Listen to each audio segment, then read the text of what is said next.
Hello. Yes. Good evening, everyone. Welcome to the Open Grand Finals of the Cambodia UADC 2017.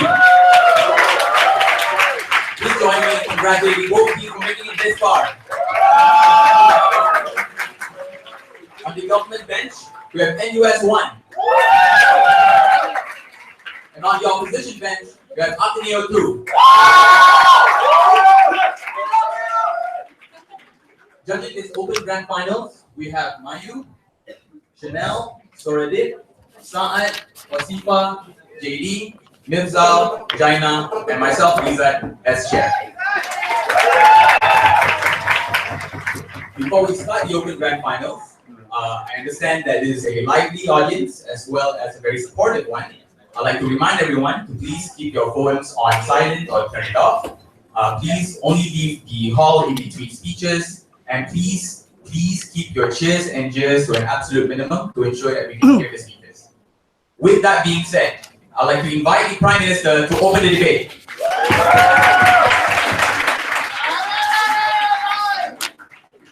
What? No.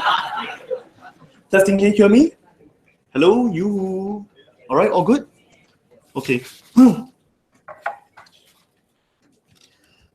The Democratic Party is out of touch. Hillary was perceived as being too close to Wall Street. Debbie Wasserman Schultz betrayed Bernie in the primaries, and as a result, they lost a large swath of poor, mainly white voters across the rural states, which are critical to win the Electoral College, all vanished overnight and swung over to Trump. However, Republicans are also floundering. Trump didn't drain the swamp. He stuffed it with rich people like him. The Republican Party cannot govern or pass bills. We just saw the embarrassing failure on the Healthcare Act, and backlash is starting against them as town halls are declared empty and the people realize, Trump grad, we've been had. At this inflection point, the Democratic Party is at a crossroads between choosing two different narratives to conduct the campaign for the 2020 midterms.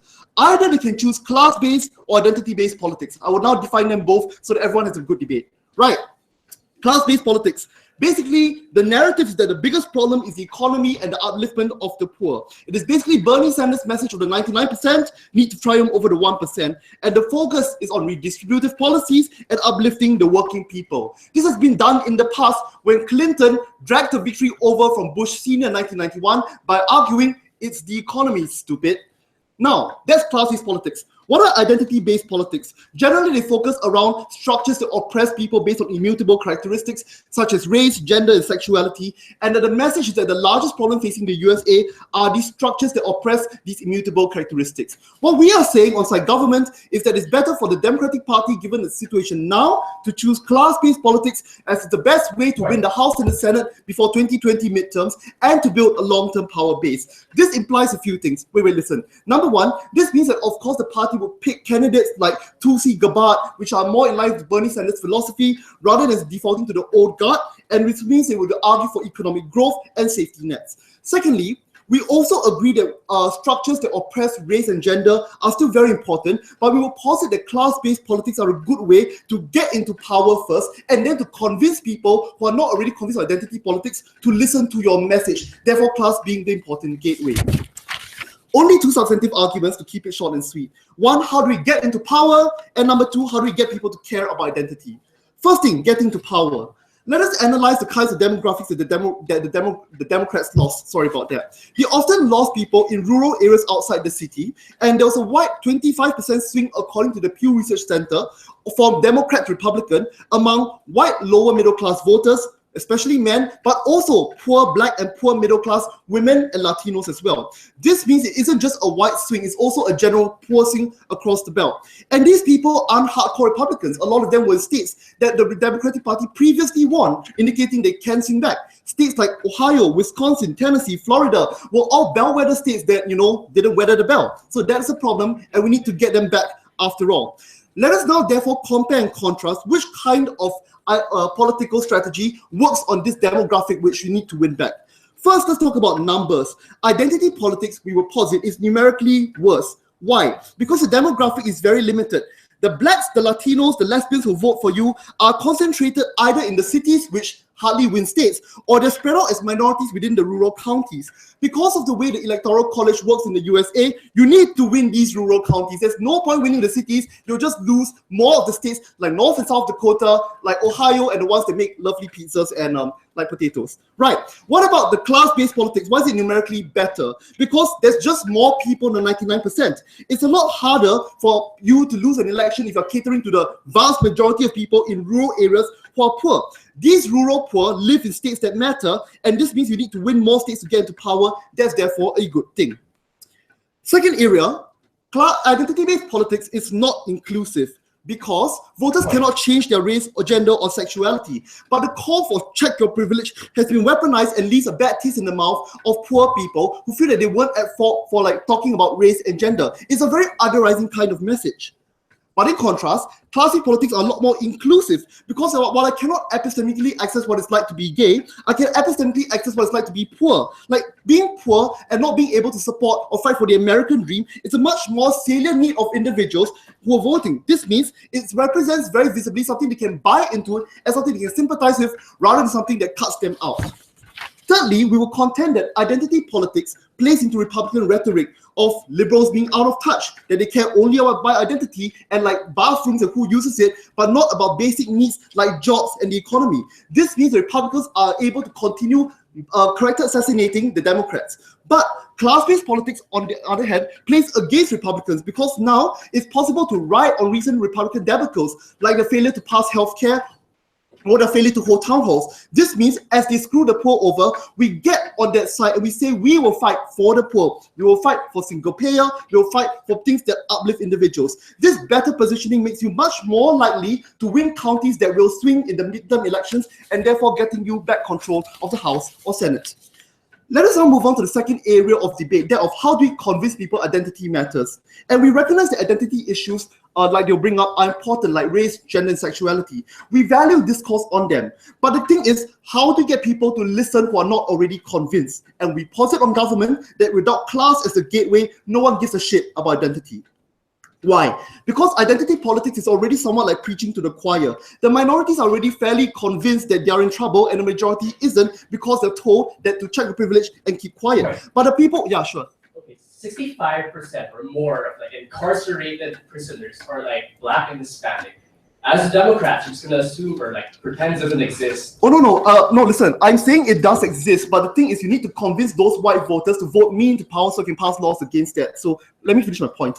The people who need to convince most on these issues are unfortunately the white people, the religious voters in the Midwest, whose states are critical for getting into the House. They feel turned off, and when people feel poor and they're out of touch, oftentimes they lash out in anger.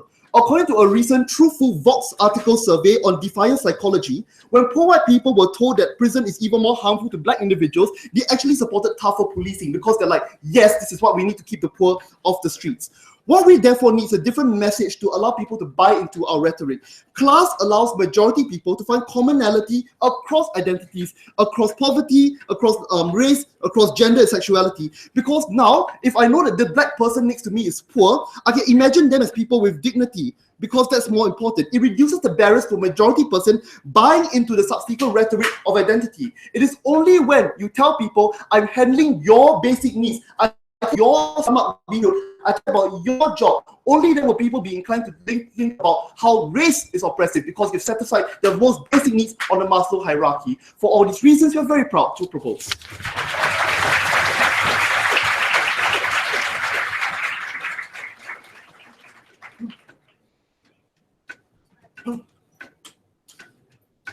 Thank you very much, Prime Minister. Now to kickstart the case of the opposition bench, I invite the Leader of Opposition.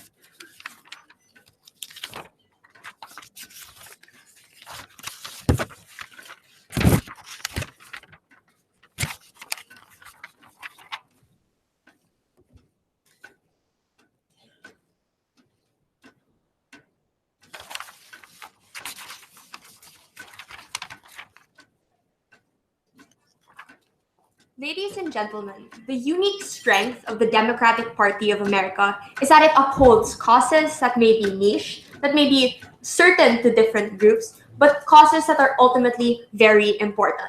That's how they get support, and that's how they get the change that Democrats across America believe in, right? That's what we're standing for today. We think that this gross pivot to class-based policies and class-based politics instead of harping on identity politics is not, number one, within the strategic interests of the Democratic Party of America, but number two, when you talk about the effects of these types of policies, when these identity-based politicians and like all these types of things are eventually put into office, we think that the effects are worse off under their side and they don't get their benefits. Where does this debate lie? Because we think that, number one, we can still have certain class-based policies under our side, providing things like welfare, for example, for underprivileged individuals all across the board. We think that this debate lies in cases where there must be a compromise, where there must be a prioritization. For example, choosing to give affirmative action more to Black individuals or Hispanic individuals. No, thank you, then just underprivileged individuals are all across the board. So we think that we're not going to grossly like turn off people on their side who feel that they are not being represented by the Democratic Party. But we think when you have things like prioritization, no thank you, things like platforms and statements, we think that these things should also be centered on identity-based politics. I have two arguments for you today. Number one, I'm going to tell you about the inherent differences that people of certain races or identities have, and how they can never solve that under their side. And number two, I'm going to tell you about principle consistency and why it translates to support. But first, a couple of responses to the previous speaker. Okay, let's look at their logical goal, right? So they said in an answer to a POI, they're going to have these people campaign in identity politics, and then, once they get into office, they're going to drop these things and push for more race-based politics or identity politics. Or sorry, they would campaign under the idea of class-based politics to get votes, right? That's really weird because the motion begs for them to defend things like identity politics and identity policies, right? Because this is what identity politics like translates to, and we have no defense of that coming from their side. But we don't think if that is how they achieve their goal on their side, but we don't think they're gonna get their value of supporters from Republicans or supporters from the other side of the party. Because when these people are going to push for more identity politics, identity policies, no thank you, it's likely that these individuals are still going to be turned off if that's really what they don't like about the Democratic Party, right? But we think that it was a gross assumption on their side. They assume that poverty is the same for every individual across the board. We think it's different. And that's why we think that individuals aren't going to think that the Democratic Party is out of touch. We think rather they will be seen as unable to empathize and unable to recognize these types of differences that are inherent within certain races. For example, Black individuals feeling mass poverty because of historical things or because of mass incarceration or because of police brutality, right? These things all bleed into each other, which is why you have to prioritize identity-based politics if your goal is to fix poverty under their side of the house, right? We think that the level of suffering is different. Just because you are a poor individual from rural white America, it doesn't mean you are as impoverished as someone in the same economic class as you if that person is Black, if that person is Hispanic, and that's what we're going to prove to you in my speech today. So on to the first argument. What are the inherent differences of people with certain identities have, and how can they never solve that under their side, right? Because class-based policies, class-based politics erases unique issues that they cannot solve under their side. What do these issues look like, right? We think that class-based policies cannot inherently focus on individual identities. They will lump Native Americans, African Americans, Hispanics together with whites, without recognizing the unique nuances to their situations. For example, the historicity, right? For example, Blacks in Middle America who cannot generate wealth because they were because their ancestors were victims of slavery, right? So even if you give the marginal benefit, no thank you, of welfare under their side blanketly, they still cannot opt into these types of systems and generate wealth as equally as white Americans can, right?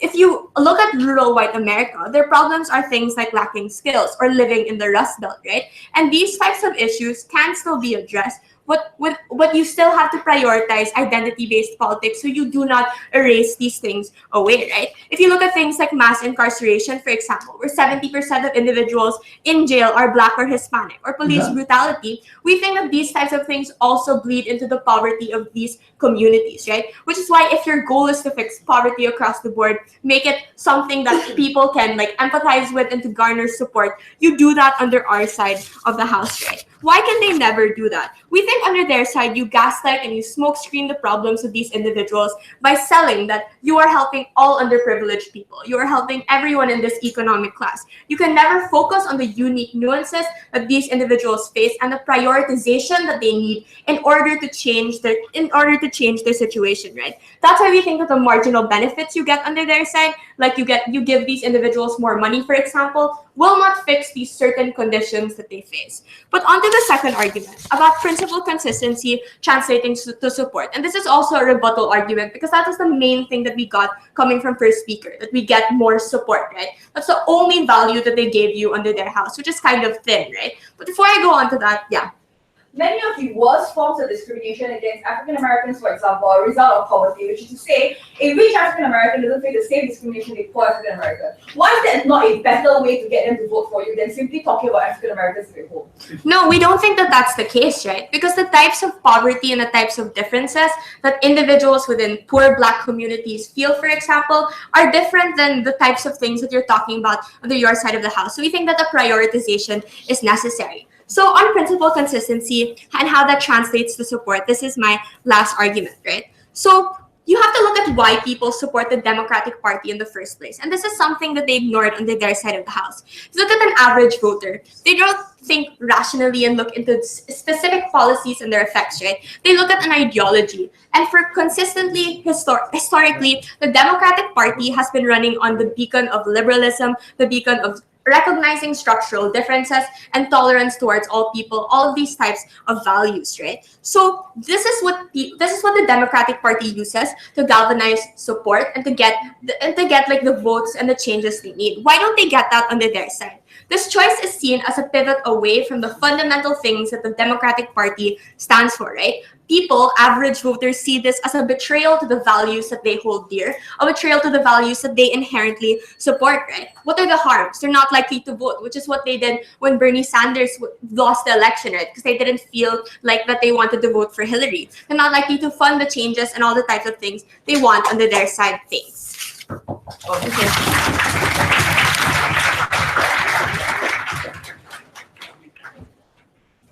Thank you very much, Leader of Opposition.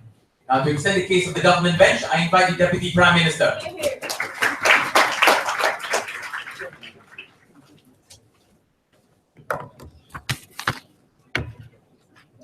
Test. Testing. Appropriate? Perfect. For all the noble aims of side opposition, they have absolutely no mechanism as to how to get the Democratic Party into power in order to enforce the policies which they claim are so important for disenfranchised minorities in our society. Our entire case was geared towards explaining to you the only roadmap that the Democratic Party has in order to attain said power, but none of those mechanisms were responded to by the leader of the opposition. You don't have any benefits on your side. What has historically been the Democrats' winning strategy? Because as much as we were the party of civil rights, as much as we were the party of ensuring that disenfranchised minorities were adequately protected, the most successful periods of the Democratic Party's history have coincided with an emphasis on economic and redistributive policies. From the time of FDR to Lyndon Johnson, in which the bulk of the New Deal policies were passed, to the time of Bill Clinton when he campaigned on economic reform. So clearly, we think that although we can support both helping disenfranchised minorities in the form of identity politics, as well as ensuring that we maintain economic stability and put forward a progressive economic policy, which ensures your principal consistency, there is a trade-off. When you talk about TV messages, when you talk about presidential debates, when you talk about door-to-door campaigners and volunteers, trying to put their message forward to rural American voters, there are only so many things that they are going to remember or care about. And one of the biggest issue, I think, is economics. about their own financial stability, their own ability to find employment in a world in which competition from China and changing technological fronts means that their own livelihoods are being threatened. It is also about which bills get debated first in Congress and which bills you are going to sacrifice as part of a quid pro quo negotiation agreement with Republican senators and representatives when you inevitably have to make bipartisan compromises in order to get legislative change. So clearly, although we try to do both at the same time, there is going to be a clear priority because that is the only means by which we can get into power. No, thank you. First area of clash. How do we get into power? Lucas put forth 4 mechanisms by which we get into power comparatively better than yours. The first of which is that we work within the electoral college system, a system which allocates votes disproportionately towards rural states because they care more about state identity than electing their president along completely popular vote. That means that you have to appeal to predominantly poor and white voters in rural states in the Midwest as well as in the Rust Belt, and unfortunately, they've got no mechanism to ensure that this happens. Secondly, in terms of demographics, I think it's fairly obvious that if we appeal to disenfranchised minorities like the Asian Americans, the Latinos, and the African Americans in America, you are still going to get significantly less than half the popular vote, even if you cared about that particular mechanism. Which means we have to reach across the aisle to poor white voters who will therefore bring us enough votes, not only in the presidential election, but in congressional elections so that we have enough seats in Congress and in local assemblies to push forward our legislative agenda. The worst part comes when minorities are concentrated in particular states, which means they don't actually get coverage across the many states you should need in order to win a presidential election. None of this was responded to by the leader of the opposition. In contrast, we get a wider variety of states maximizing our chances of winning the electoral college in a presidential election. We get more Senate and Congress and House of Reps seats. We ensure more local assemblymen and governors get elected, and this means effective legislative and executive change across the board. The next 2 incentives that I want to talk about are about the lack of a shared experience as well as the lack of sympathy for poor white voters. And this appeals to the psychology, the analysis of psychology of these voters, right? The fact that they don't live in the same states as poor black people, or even the same cities or the same neighborhoods. And the fact that historically, or at least for the last half a decade or so, the Democratic Party does not seem willing to try and appeal to poor white voters. They feel disenfranchised. They feel that they've not been adequately taken care of. And if you don't show sympathy to this group of people, there is no incentive for them to show sympathy to other groups of people, which means that any Democratic Party campaigns to promote the welfare of disenfranchised black people as a result of police brutality, for example, fall on deaf ears, especially in states like Missouri, because to them, it's not part of their lived experience, and to them, they don't care. The solution, therefore, and I'll take you a minute, is to appeal to this group of people first in order to ensure that they are firmly committed to the Democratic Party, and then push forth your legislative agenda when you know you have the firm support of the poor white voter base. This is particularly important because we need to ensure that we can build a broad coalition of voting blocs across the board before we can ensure legislative change gets done. Yes. Sir, this rural-urban racial distinction is ridiculous, right? Even Hispanics and black people also live in rural areas. Aren't you more likely to enrage them when you lump their problems in with white individuals who don't have the same nuances and concerns?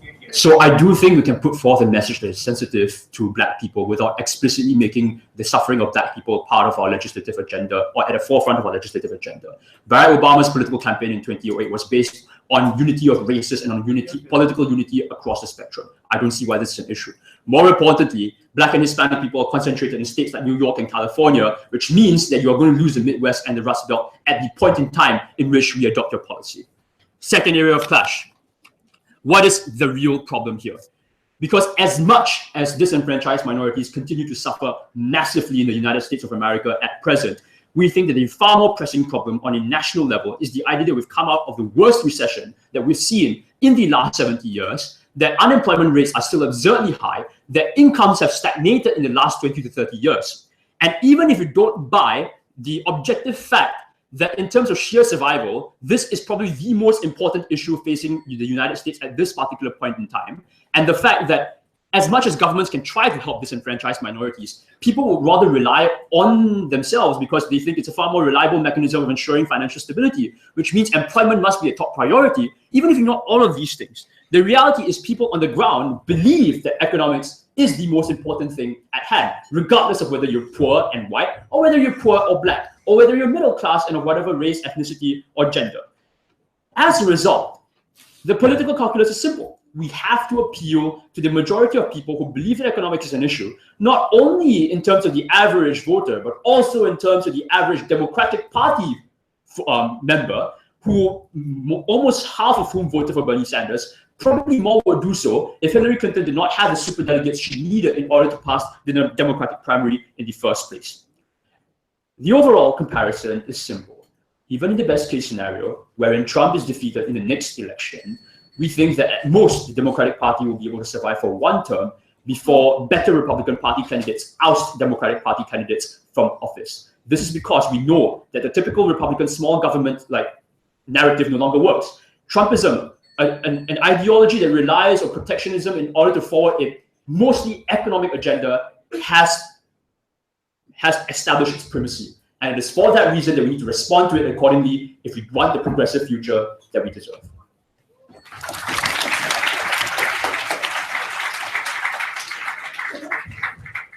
Thank you very much, Deputy Prime Minister. Now, to extend the case of the opposition bench, I invite the Deputy Leader of Opposition.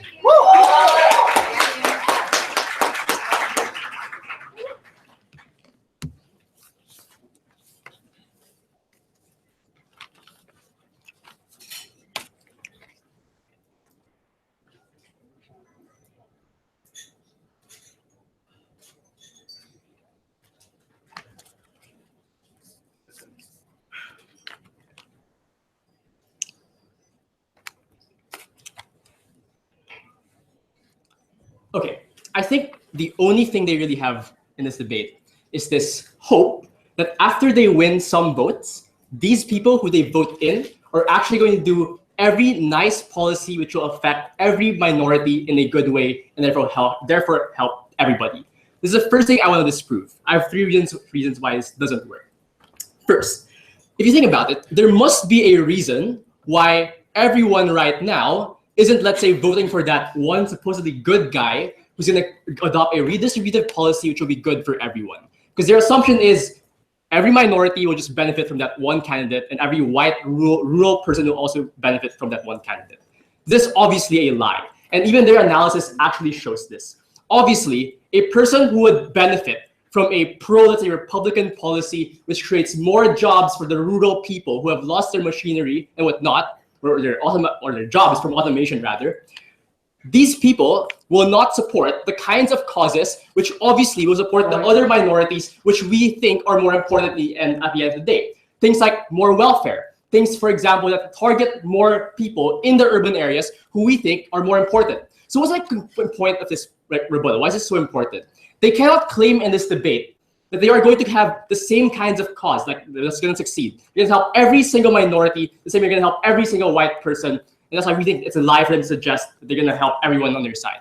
But even if you don't buy this, right? Second response, we think that it does come with a cost when you make these candidates win. Firstly, a lot of the people who could have, for example, supported a more holistic policy which was more targeted, for example, the kinds of policies which really hurt the minorities the most would have been lost. Because obviously, if you never really fight any longer for, let's say, incarceration, which only Black people and Hispanic people feel, obviously, then there is a big trade-off on the kinds of harms all these minorities face. Because it's not just about having more welfare or something like that, but unique inherent problems, like how 12-year-old Tamir Rice or like Michael Brown were gunned down by the police which are supposed to protect them. These are things that Black people face that white people, poor or rich or not, don't have to face. Which is why we think, on balance, people are still going to suffer more if you are in a minority. But what is the second important thing we have to rebut now, right? It's now the point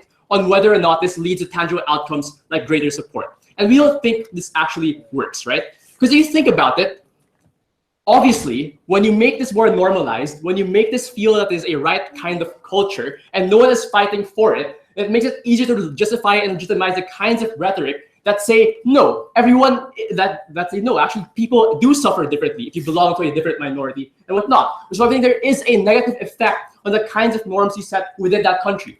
But secondly, we think that the important point in this debate is, if you're willing to talk about if the only thing that matters is the number of support, we think we actually also have that kind of support, and you actually lose that support as well. Let's weigh this up now, right? Because given that all the analysis I've given you so far are good reasons as to why individual Black minorities will feel disenfranchised even under their side, what is their assurance that this Democratic Party today will gain the support that they had today? Sure, they might get some white voters who would want, let's say, that new policy which screwed over, let's say, the Black minorities. But do they have any assurance that in the election to come later on, that these people would continue to support that kind of party? We really don't think so. Before I get to my other rebuttal, yes, sir. So even poor Black voters stayed at home instead of voting for Hillary Clinton because even they were not convinced by her emphasis on minority rights as the centerpiece of her campaign. What then is your positive solution to ensure getting this done?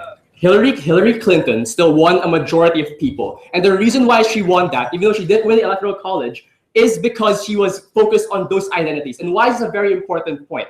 Because we think that there are many other battles to be fought here rather than the speculative outcome which they want, right? We think it's an assertion for them to make that at this point there is zero hope at all. We think that in the future, as they've said, right, people are being disenfranchised from Trump, by Trump, and feel that they want to withdraw from the Republican Party. We think there is like a hope, there is hope that remains, that these individuals will be willing to support pro-poor policies later on. And I want to talk about this right now, right? I want to make a very clear distinction in this debate.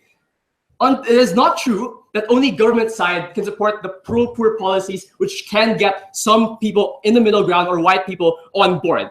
We think that obviously, if you wanted to support like pro-poor policies, you would still support that under our side. The difference is the kinds of stakeholders they're talking about are probably are likely to be the kinds of stakeholders I flagged in my rebuttal. These individual people who really just don't care about the kinds of pro-poor policies that are more important for every minority and as well as every poor person who also should vote Democrat today. We think that in their world, why are we winning at this point?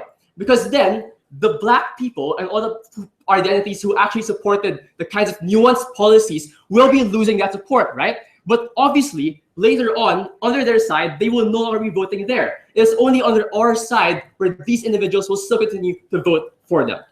Second argument. Let's now talk about things beyond the election, because we think it's not really the only issue in this debate. This is a debate about the perception of what happens when the Democratic Party abandons these very important goals. Why do you think this is important? Because obviously, this has an impact on college campuses, on streets, on workplaces, where people interact with other people and want to convince them of their own kinds of views. One moment, sir. No, thank you. In these areas, we think that the only thing that holds them together and makes them support the more pro-identity-based politics and more pro-poor policies is the fact there's a strong critical mass that still exists to actually fight for these. But it is the most abject betrayal you can really imagine. In their world, all of the people who want to support Democrats, who thought there was some hope and some semblance of hope for actually getting some kind of support for these kinds of nuanced policies no longer exist. And we think it is a very big harm. Why? Because given that Hillary Clinton did still win a huge majority of people, we think that is enough to show that there is still a trend that exists. If people will continue to fight for pro-identity-based politics, there will be enough people in the future to actually support these kinds of policies. We think it's true that automatically this is not the case, right? So why is this so important? Because given that there will be a future election and there will be a midterm election for senators where that majority matters, we think you should not dilute the support that exists to make these outcomes happen. Because these are important things that create tangible change on the ground. But the moment you say identity politics no longer matters, race does not matter, how can there be any cohesive kind of critical mass and movement that backs these things up? For these reasons, we're very proud to oppose. Thank you very much, Deputy Leader of Opposition. Now, to summarize the substantive portion of the government's case, I invite the government whip. Woo!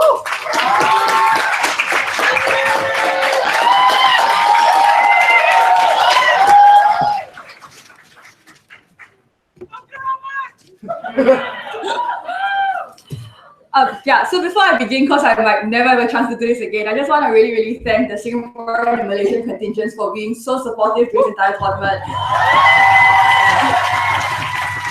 Couldn't have got here without you.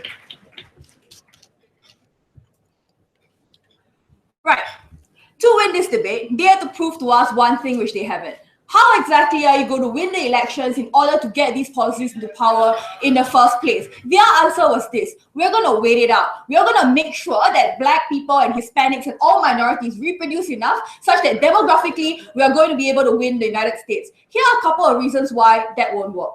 One, many minorities, for example, choose not to vote. And the reason why they choose not to vote is because they don't trust in your identity politics. They feel as if oftentimes when Clinton, for example, tries to target Black individuals or Hispanic individuals, they see it as a cop-out and they see it as her simply trying to transparently get their votes without actually doing anything for them. And there's a good reason why that is the case, because oftentimes when these individuals or politicians get into power, it is incredibly difficult to try and implement all of the nuanced policies that you want to implement in government, which is to say that oftentimes when you promise an African-American individual they're going to solve the problem.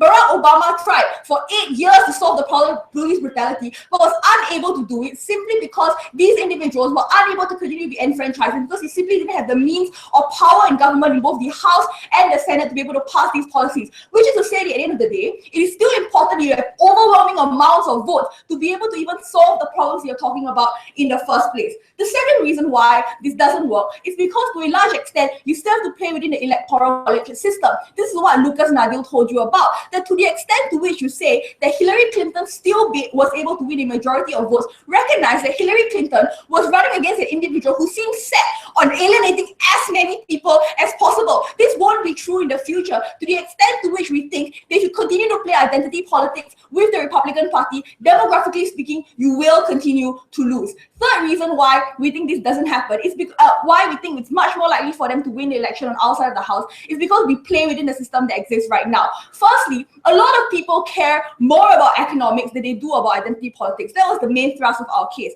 To the extent to which we recognize that oftentimes people care more about whether or not they can feed their family rather than whether or not you are able to pass policies for whether they are African American or not. Because a lot of the problems, like I told you in a POI, that these individuals and minorities face is a direct result of the fact that they are disenfranchised economically. If you are the problems faced by a rich African American individual are completely different from the problems faced by a poor African American individual. So even if you're relying on demographics, you're still not actually dealing with the core of the issue, which is that many of these individuals who actually face the problem is not that they are of a certain minority, more than the fact that they live in situations where they don't have the economic buffer to be able to solve the problems for them. That is the reason why it is impossible for you to rely on demographics, because as long as these divisions exist, you will never get a coalesced vote from those minorities that you speak of. How then exactly will we win these elections? We told you on our side that we are able to be over rural states. Now actually playing the kind of demographic that you play in the Republican Party for so long. Yes, they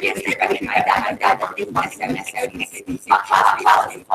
not just to say if you want to fight identity politics, you must fight for minority because you're fighting for policies of class and literally against hierarchy of American, everybody who is below a certain threshold or below the 1% that exists. So demographically, you already win. If you're talking about red states, for instance, I think they're far more likely to vote for you because these are the individuals who are generally poorer and suffer a lot more in the current economic system than those people in the blue states. Comparatively, those people in the blue states continue to vote for the Democratic Party because they are seen historically, at least, as more of an identity of a party that supports these identity-based policies. So they told us that the effect is that they're going to be seen as rescinding on their values. We don't think it's necessarily true because it's about the comparative between the two parties. To the extent to which the Democrat Party might play on some sort of class policies, the comparative is that the Republican Party definitely plays the most conservative and least progressive forms of ideals that these people have, which means that at least on the comparative, people who care about identity policies are still more likely to vote for the Democratic Party, even if what they explicitly espouse are those class-based policies instead. So we think that if you want to win the elections, you have to go with outside of the House. Secondly, let's talk about what actually is better politics for the people in the United States. And on their side, they say this is problematic because we're not actually helping the lives of individuals because of the nuanced kinds of poverty that they face. Here's what we are willing to do. We're willing to say that yes, giving out welfare to individuals, like giving it to a white person and a minority may be different. But in general, I think that lifting a person out of poverty, even if the life of an African American that gets more welfare as a result is still not as good as a white person who gets like the welfare, it is still better for them to be able to generally uplift themselves in the kind of poverty that they are in order to get a better life. Because the comparative is all the same problems that you speak of still exist, and you're not able to deal with every single nuanced problem that these individuals face as a result of this. But what's better for the form of politics in the United States? I think there needs to be more recognition of the issues of class within the United States as a whole. I think people have been denied the opportunity to actually vote along the lines of things that are important to them in an attempt to try and win votes over from the Republican Party. The Democratic Party has tried to fight for identity instead of class, but I think it's different now. There are more and more white people than ever who are actually poor, which is to say that they are much more receptive to your ideals than they were in the past. In the past, individuals voted along identity politics because it meant that they could strangle resources from others. But now, as the 1% continues to gain more and more influence in society as a whole, more individuals are becoming more and more care more and more about the ideas of class rather than the ideas of identity, which is to say that the idea of campaigning for identity is becoming increasingly an outmoded idea when it comes to trying to win the game. We think that class-based policy is precisely what people care about, which is why in the wake of the Trump election, many people were seen to be saying things like, for example, I voted for Trump despite the fact I'm a woman or despite the fact that I'm a minority, because he presents to me an alternative to the kind of system that doesn't seem to speak to the problems that I'm facing at all right now. Individuals feel starved of the ability to ever speak about class simply because people want to believe in things like the American dream, or people continually focus on identity politics over the fact that these people have certain like needs for their class than others. So we think that in a world in which this is true, any party that's willing to fight for the people at the bottom is more likely to win. The comparative is the Republican Party has continually tried to court Wall Street, for example, and are often seen to be the party that works for the elite. The reason why people continue to vote for them is because they believe that someday this trickle-down economics is able to win them, is able to get them to be more enfranchised in the future. But in a world in which the Democrat Party is able to tell these people that we will directly deal with your needs, we will directly deal with the economic enfranchisement and provide them a different alternative rather than the one that the Republican Party is espousing as the only way that these people can become rich, we think you'll win the elections by a landslide, and that's how you solve problems like identity politics. We're happy to propose.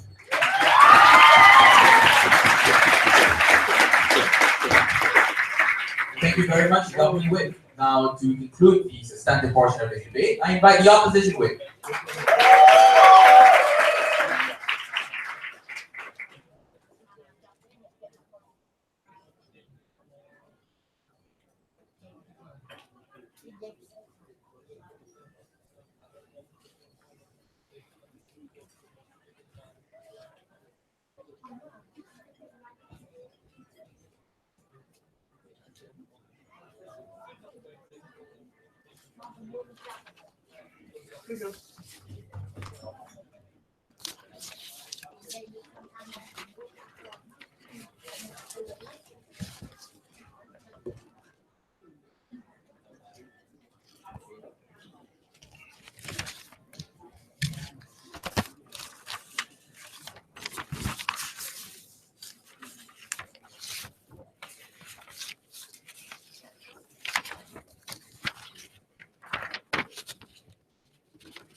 Politics isn't purely about winning one election cycle. This is something that came very clear from us. We told you that politics is about winning the hearts and minds of people. Politics is making people feel like they're represented, that regardless the election cycle, you aren't going to turn your back on them just because it's more convenient, just because it's going to win you more votes, or just because it's going to give you the win or the seat that you need at that point in time. We think loyalty and we think that representation is something that cannot be regained on their side once they make this kind of pivot.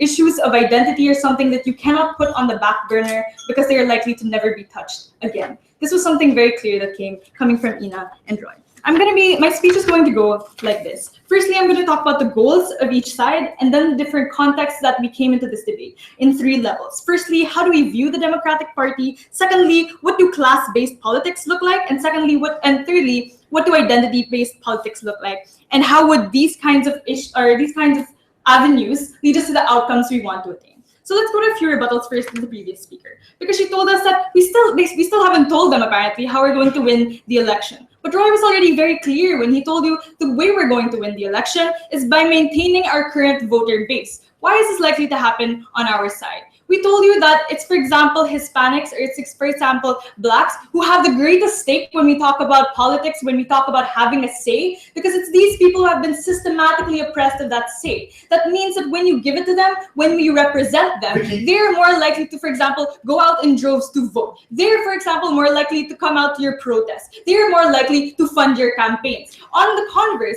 the marginal benefit we get on their side is the likelihood that maybe poor white voters would feel that this is an important issue that I need to come out and vote about. But we still think the depth of support and the depth of loyalty of these kinds of actors cannot be approximated, cannot be simply viewed as the same thing. They told us that and we told you why this is the more important kind of support that we want to maintain, right? We think that doesn't last us just one election cycle. That lasts us throughout the generations, throughout the years, when we will have to continue fighting this battle. We can't just shelve and choose battles as we please. We need to pick the ones that have made us strong to begin with. And we think it's identity that has been the bastion and the battle cry of the democratic movement. And then she gave us this point about how rich African American individuals don't have the same concerns, for example, as poor Black individuals. This isn't true, right? Even if I am a rich African American, I'm still deathly afraid of being brutalized by the police. I am still deathly afraid of being discriminated against, of being denied opportunities, for example, just on the basis that I am Black. We think that these kinds of problems are the ones that are more pervasive and even harder to spot than economic problems. And that's why we need to have a greater capacity to prioritize those issues when it comes down to it. Then she told us that that class issues cut through the entirety of like any identity, right? And they're more inclusive and accessible. Again, we said it's because of this that when you run a platform based purely on economic value, based purely on class, you will essentially have to dilute all those identities, right? They never told us exactly what it's going to look like, to what extent are we going to find this commonality, and to what extent are we going to be able to pivot to that again after we've made promises based on that commonality.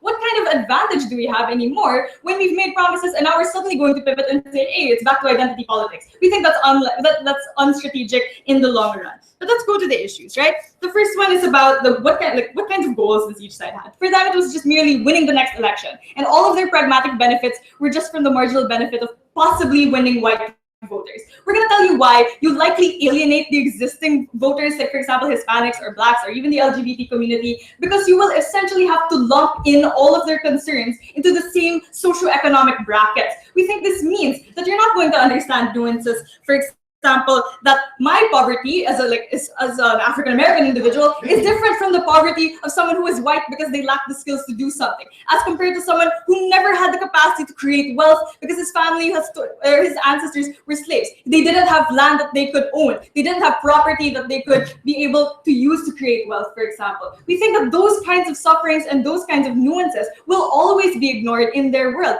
if they do want that benefit of commonality, of anyone being able to access this kind of class-based politics, right? So we think that in that world, it's easier to erase these issues than it is to just shelve them and then go back to them again later. So we told you that it's more likely you're going to lose voters because you're basically allowing these racist power structures to continue to exist. What will this look like, right?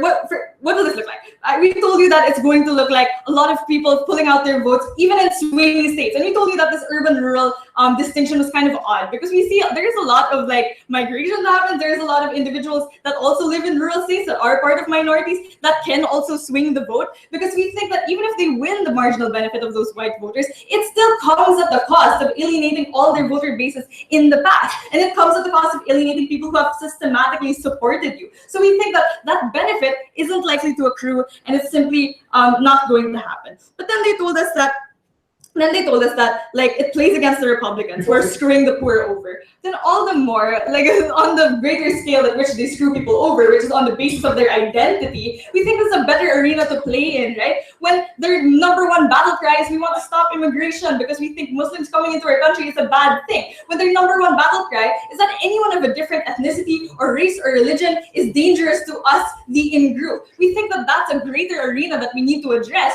because it also encompasses all kinds of economic spheres. It also encompasses all actors and all voters. So we think that that's more important at the end of the day. We told you the way we're going to win elections in the long term, or the way that we're at least going to win the hearts and minds of people, is by not making them feel that we're going to turn our back when it's convenient for us. That even when it's hard, even if this election cycle we don't win and we only win the popular vote, at least we stood by what made us strong to begin with. At least we stood by the values that we believed in when we started out, when we established this Democratic Party. We think that's a greater value than the marginal benefit of white voters. Because we told you that the people who will like find these kinds of benefits plausible and these benefits beneficial to them are probably going to be the white poor individuals, right? So we don't think that's worth trading off who we are to begin with, worth trading off the votes of all the other people that have supported us from the get-go just for the sake of one election cycle. So we think that the unique disadvantages on their side is that they will forever alienate these people because there's no way to palatability sell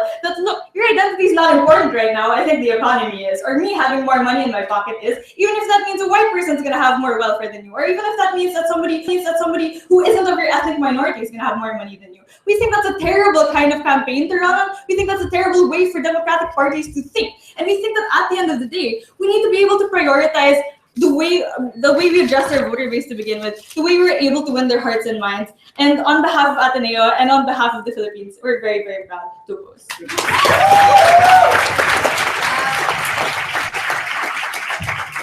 Thank you very much, Opposition Whip. And that concludes the substantive portion of this debate. With that being said, I now invite the Opposition Reply Speaker.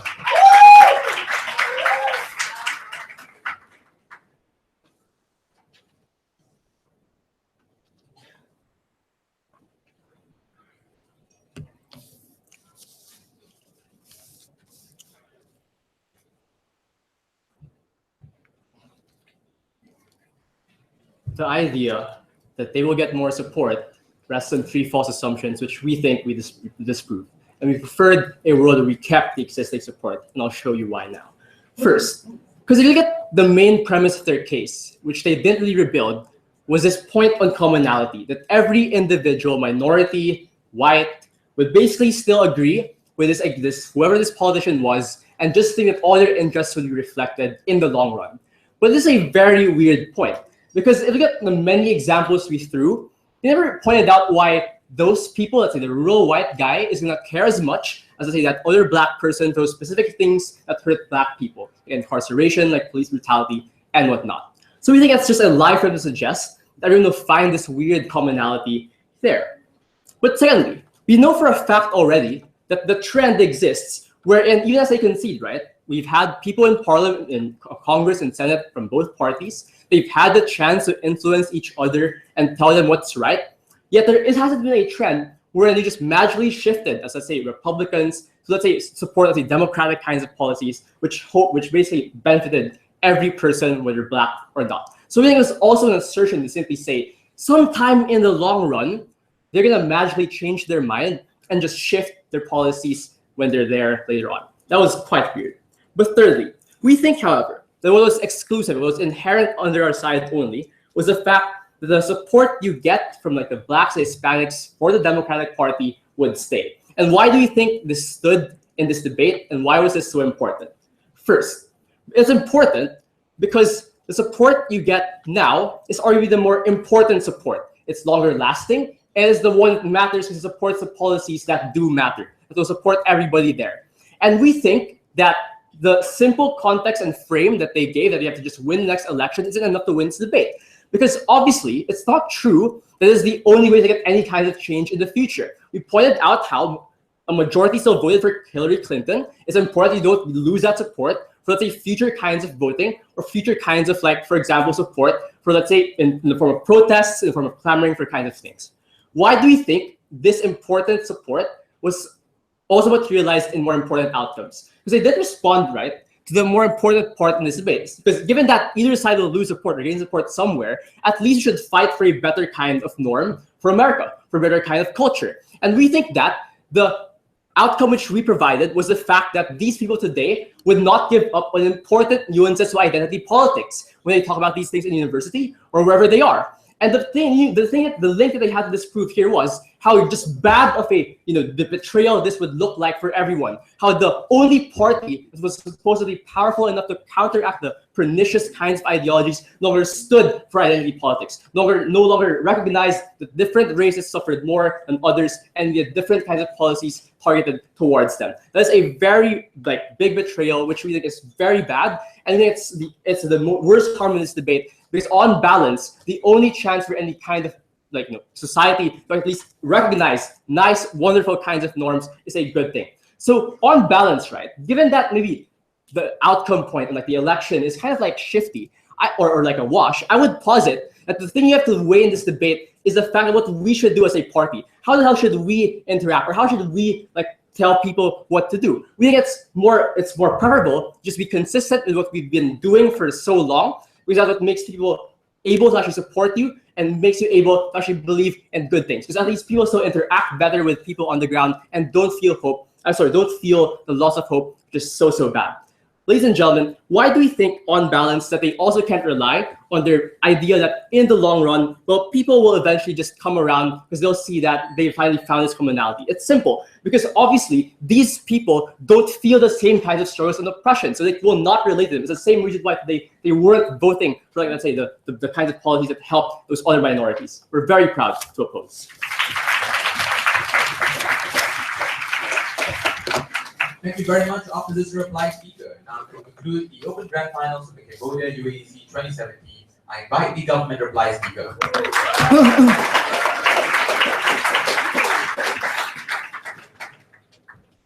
Test. This election is not a wash. This is not a one-election strategy. It is recognizing that the 99% and the poor are here to stay so that we get into power and entrench ourselves as a party for the slow and downtrodden. This is not about abandoning race or gender, because it is a trade-off. We will fight for these when we can and are able. However, we need to be realistic and recognize that for any policy to get passed, you need to win the House and the Senate in 2020. Then you can pass policies, and then you can start talking and convincing people about identity. Have we not learned from history? Because Obama gave us 4 to 6 years of identity politics, changing things, but unfortunately, even the blacks stayed home when he told them to get out to vote Hillary, because change in that regard of identity politics never materialized. And Einstein once said that insanity is doing the same thing over and over again while expecting different results. What do we give you today? We give you two worlds in this debate, in a shout out to world schools. First, the world of the opposition. It's one where they talked about the only mechanism to get into power is principle consistency. But the mechanistic analysis they are looking for came out mainly in Dialog 6 minutes onwards and quite a lot in Victoria's speech. What we advance instead of late material is that it's not principle per se that gets you into power. Adil talked about how is you adapt, that the Democrats have done the best strategically when they switched method to talk about the economy and yanked power against Bush Sr. Now, will we lose support if we change our message? Roy says we have no guarantee we can get support from minorities, but he just asserted it without any answers. We gave you answers in Shermay. It is a comparative. The Democrats are still better on track record for identity politics. The Republicans are just awful. So faced with a choice, the minorities are still going to vote Democrat. But on their side, they say we will just stick with our base and get more and more minorities, which will someday become the majority and vote. Well, one, how long more? They never give us a time scale. When will this change happen? I don't know. Cows come home, perhaps. But what if they stay home and don't vote? Because Shermay already pointed out to you, the longer the Republicans stay in power, the more the yoke falls on the people. And that means they are unlikely to get disillusioned with a democratic message over and over again. We also pointed out that the swing voters in the critical states are almost, unfortunately, mostly white. Even if more black people have children in the coast, those are the states you've already won. These are not the bellwether states you need to get over the majority. This means the world part of the opposition cannot foreseeably win power in the short or the long term. But why does the world of government on our side win that? Because we recognize that, yes, it is true that black people may have it a lot harder to get by, but how do we prioritize? Because if you tell a white swing voter in Ohio that his poverty is still better than the Latinos, he's never going to listen to you. He thinks you're tone deaf. But we gave you all the way from PM that black people can respond to messages of class and identity both. White people respond to class, but not identity. You therefore need a message in the real political game that appeals to the most number of people possible. They argue that, oh, you're just gaslighting people, you can never solve all the problems truly, but we can solve a large number of it because things like the minimum wage, Medicare reform may not ever fix all of black people's problems, but as Adil powerfully pointed out, can fix most of it for the most people possible. And that is the power of a narrative. You need to be able to promise a message for every man and everyone. We gave you analysis all the way from PM that wasn't rebutted about how you need to convince people to like you and then they'll vote for you. The dream, like basically, we may not be able to envision life as a Latino or a queer person if we are cis majority, but we can imagine queuing for food stamps. We can imagine people being shut out of the American dream. And that is the power of the case of proposition. Because at the point you can resonate a message that tells people that I am like you, that I can be with you. This is when you'll get the numbers in the right red states that are needed for you to jump on Republicans' failure, tell them we will pass policies where you couldn't and get into power. But we also further gave you all the way from Prime Minister that to convince people to listen to identity politics, you need to get white voters to buy into and sympathize with the humanity of a black person. It is very epicently difficult for a white person to ever understand police brutality. We agree. But the starting point is for him to see that the current Republican policies are also shutting them out of the same American dream, the same American tears, and the same American desire to do better. We here are very proud to propose. Thank you very much, speakers. You may cross floors, shake hands, and the results will be announced in a while. Thank you so much, everyone. Good night. Thank you. Thank you, Ina. Appreciate it. Thank you.